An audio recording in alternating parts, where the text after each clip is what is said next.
یا ایھا الذین آمنوا اتقوا اللہ ولتنظر نفس ما قدمت لغد، اے ایمانوں والو تم اللہ سے ڈرو، اور تم میں سے ہر مسلمان کو، ہر انسان کو غور کرنا چاہیے کہ کل قیامت کے دن کے لیے اس نے کون سی تیاری کر رکھی ہے۔ ابو بکر کا یہ عمل کل قیامت کے دن کے لیے، حضرت عمر فاروق کا یہ عمل کل قیامت کے دن کے لیے۔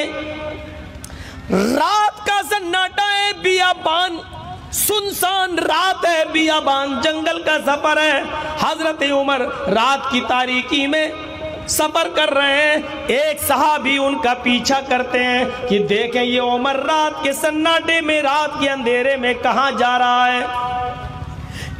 ایک جھونپڑی دکھائی دی، حضرت عمر اس جھونپڑی کے اندر گھس گئے، وہ صحابی ایک پیڑ کے پیچھے چھپ گئے کہ یہ عمر رات کے اندھیرے میں ایک جھونپڑی کے اندر کیا کر رہا ہے۔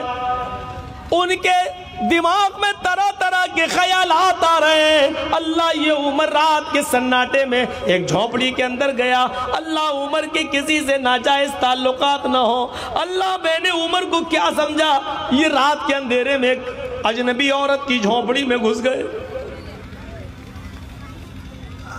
ایک گھنٹے بعد، 1.5 گھنٹے کے بعد تقریباً عمر وہاں سے نکلے۔ اتنی دیر کے بعد جب عمر وہاں سے نکلے تو اس آدمی کا اور دماغ خراب ہے، اللہ اتنی دیر سے عمر اس جھونپڑی میں کیا کر رہا تھا۔ عمر جب نکل کر سیدھے دربار خلافت میں اپنے گھر کی طرف چلے گئے تو یہ آدمی اب جھونپڑی میں جا رہا ہے، یہ صحابی اب جھونپڑی میں جاتے ہیں کہ دیکھیں عمر یہاں کیا کر رہا تھا۔ کیا دیکھتا ہے یہ صحابی جب اندر گھستا ہے، کیا دیکھ رہا ہے کہ ایک جگہ چراغ جل رہا ہے، یہ آدمی اس چراغ کے قریب جاتا ہے تو کیا دیکھتا ہے، ایک بوڑھی عورت چٹائی پر بیٹھی ہوئی ہے، پیروں سے لنگڑی ہے، ہاتھوں سے کوڑی ہے، منہ میں دانت نہیں ہے، اندھی لنگڑی لولیا پاہج عورت، بوڑھی عورت بیٹھی ہوئی ہے۔ یہ آدمی، یہ صحابی اس عورت کے پاس بیٹھ گئے اور کہنے لگے کہ ماں یہ آدمی تمہارے پاس جو ابھی آیا تھا اور یہاں سے گیا، رات کے اندھیرے میں میں اسے پہچان نہیں پایا، یہ کون تھا؟ امیر المومنین کیسا ہونا چاہیے؟ مولوی جرجیز کی یہ تقریر سناؤ نتیش کو، مولوی جرجیز کا یہ واقعہ پہنچاؤ یوگی کو، مولوی جرجیز کا زبان سے نکلنے والا یہ قصہ، حضرت عمر فاروق کا یہ واقعہ سناؤ اس دیش کے سرووچ پد پر براجمان مودی جی کو۔ کیسا ہونا چاہیے؟ یہ ابھی آیا تھا چلا گیا، رات کے اندھیرے میں نے اسے پہچانا نہیں، ماں یہ کون تھا؟ جانتے ہیں عمر تھا، لیکن پوچھ رہے ہیں میں نے رات کے اندھیرے میں جانتا نہیں کون، تم بتاؤ کون تھا ماں؟ بیٹا میں کیا جانوں کون تھا؟ آہا، ماں کا جواب دیکھو بڑھیا گا، بیٹا میں کیا جانوں کون تھا؟ وہ تو آتا اور کہتا ہے میں تیرا بیٹا ہوں بس۔ میں نے اس سے نام پوچھا، کہتا ہے نام جان کر کیا کرے گی ماں؟ کیا تیرے لیے تیرا بیٹا ہونا یہ کافی نہیں ہے؟ اچھا ماں نام نہیں بتاتا؟ نہیں۔ او پھر یہاں کیوں آتا ہے؟ آتا ہے کچھ کام سے۔ ارے ماں تجھ بڑھیا سے اس کو کیا کام ہے؟ کب سے آ رہا ہے؟ اس بڑھیا نے کہا اس کو تو 4 سال ہو گئے ہیں یہاں برابر آ رہا ہے، اسی ٹائم آتا ہے۔ دن میں کہتا ہے کہ میں باہر مزدوری کرتا ہوں۔ اچھا 4 سال سے آ رہا ہے؟ ہاں ماں لیکن وہ تمہارے پاس آ کر کیا کرتا ہے؟ تم تو آنکھوں سے اندھی ہو، ہاتھوں سے لولی ہو، کوڑی ہو، پیروں سے لنگڑی ہو، اٹھنے بیٹھنے چلنے پھرنے کی طاقت نہیں ہے، پھر وہ آدمی تمہارے پاس کیوں آتا ہے؟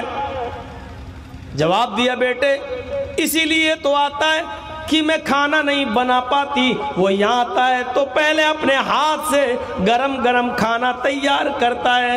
بیٹے میرے منہ میں دانت نہیں ہے وہ اپنے منہ سے چباتا ہے، پھر میرے منہ میں لقمہ ڈال دیتا ہے اور مجھے پیٹ بھر کے کھلاتا ہے۔ میرے بیٹے پھر وہ میرے کپڑے اتارتا ہے، پھر مجھے دوسرے کپڑے پہناتا ہے اور میرے گندے کپڑوں کو اپنے ہاتھ سے دھو کر یہیں پر سوکھنے کے لیے ڈال دیتا ہے۔ میرے بیٹے میں اٹھنے کے لائق نہیں ہوں، اسی چٹائی پر غلاظت اور گندگی پیشاب و پائخانہ کر لیتی ہوں۔ یہ آدمی جو آتا ہے وہ میری چٹائی کو پیشاب اور پائخانے سے دھلتا ہے، صاف کرتا ہے، اپنے ہاتھ سے میری گندگی کو صاف کرتا ہے اور مجھے اچھے کپڑے پہناتا ہے۔ بیٹے وہ میری خدمت کے لیے آتا ہے۔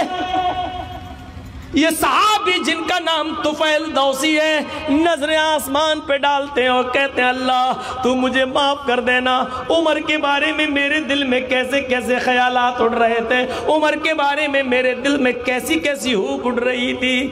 آئے اللہ عمر تو خدمت گزار نکلے بوڑھی عورت کے، اور وہ بھی ایسی نیکی کر رہے ہیں جو کسی کو بتا نہیں رہے ہیں، کسی کو ظاہر نہیں کر رہے ہیں۔ ماں جانتی ہو یہ 4 سال سے جو تمہارے پاس روزانہ آ رہا ہے، ہر رات آ رہا ہے، ڈیلی آ رہا ہے، یہ کون ہے؟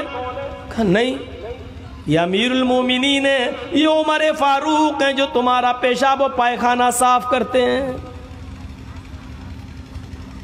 بڑھیا نے کہا بیٹے عمر آتا ہے میرے پاس، امیر المومنین آتے ہیں؟ بڑھیا تعجب کر رہی۔ تو طفیل دوسی نے گھر چھوڑا اور جلدی سے جانے لگے، عمر کا پیچھا کرنے لگے۔ عمر اپنے گھر پہنچ چکے تھے، گھر کے باہر والے برآمدے میں دعا کر رہے ہیں، نماز تہجد پڑھ چکے ہیں، فارغ ہیں، اپنے دونوں ہاتھوں کو آسمان کی طرف اٹھائے ہوئے ہیں اور عمر یہ دعا کر رہے ہیں ربنا اصرف عنا عذاب جہنم ان عذابها کان غراما، ربنا اصرف عنا عذاب جہنم ان عذابها کان غراما۔ اے اللہ ہم سے جہنم کا عذاب ہٹا لے، اے اللہ ہمیں جہنم کے عذاب سے بچا لے، قیامت کے دن جہنم میں ہمیں نہ ڈالنا۔ جہنم کا عذاب بڑا سخت اور چمٹنے والا ہے، بڑا سخت ہے۔ جیسے ہی حضرت عمر نے یہ دعا مانگ رہے تھے، پیچھے سے طفیل دوسی ان کی پیٹھ پر ہاتھ مارتے ہیں اور کہتے ہیں رات میں بوڑھی عورت کی خدمت کرنے والا، رات میں بوڑھی عورت کے لیے گرم کھانا بنانے والا، اس کو کھلانے والا، اس کے کپڑے صاف کرنے والا، اس کا پیشاب و پائخانہ صاف کرنے والا۔ اے عمر اگر ایسا شخص اگر جہنم میں چلا گیا تو پھر مجھے یہ بتاؤ کہ جنت میں پھر کون جائے گا؟ اگر ایسا آدمی بھی جہنم میں چلا گیا تو پھر جنتی کون ہے؟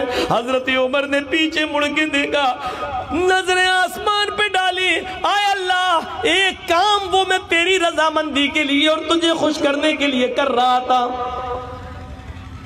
مجھ سے پہلے کے خطیب نے آپ کو بہت ہنسا دیا ہے چٹکلے لطیفے سنا کر، اب تھوڑا سا رو لیجئے میرے پیارے ساتھیو۔ اے اللہ آج میری نیکی معلوم ہو گئی، یہ کام میں صرف تجھے خوش کرنے کے لیے کر رہا تھا، لوگوں کو بتانا نہیں چاہتا تھا، سب سے چھپا کر رہا تھا۔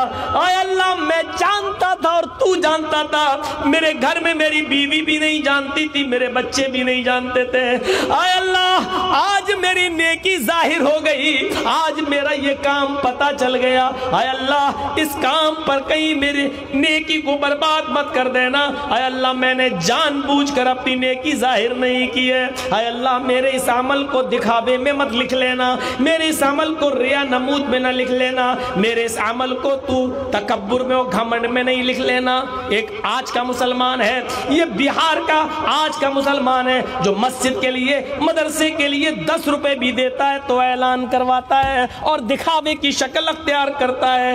ہم میں اور ان میں کتنا فرق تھا، وہ 10 روپے بھی آج ہم دیتے ہیں تو دکھاوے کا اعلان ہمارا دشمن دیکھتا ہے کہ دیکھیں جرجیس کتنا روپیہ دے رہا ہے، ہم نے 100 روپے مدرسے کو دیے، ہمارا دشمن دوسری طرف سے اٹھتا ہے وہ 150 دیتا ہے۔ آج جرجیس کو ہم بدنام کریں گے دوسرے کے سامنے، اس نے 100 دیے تو ہم 150 دیں گے۔ اس دکھاوے کے عمل نے مسلمانوں ہماری مسجدوں سے برکتیں ختم کر دی، ہمارے مدرسوں سے برکتیں ختم کر دی۔ آج ثناء اللہ امرتسری جیسی شخصیتیں پیدا نہیں ہو رہی ہیں، آج علی میاں ندوی جیسی شخصیتیں پیدا نہیں ہو رہی ہیں، ابن قیم اور ابن تیمیہ جیسی شخصیتیں آج مدرسوں سے نہیں نکل رہی ہیں۔ کچھ تو ہے دال میں کالا، نہ آج ہمارے مدارس اسلام